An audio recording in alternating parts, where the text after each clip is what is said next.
how to show what you're playing on Discord. Hi guys, welcome back to another episode. Today I'll be showing you the ways to show what you're playing on Discord or to show your status.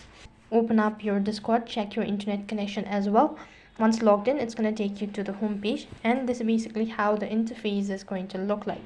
Right on this page, go ahead and tap the tab bar icon from the top right and go to your account or your profile icon from the bottom right hand side corner, and then click the gear icon from the top right. So while you're on this page, go to privacy and safety. Under it, make sure that you've toggled the button for display current active as a status message, and make sure that you've already toggled it on. You'll be able to see what you're playing on Discord or your active or your status has been set.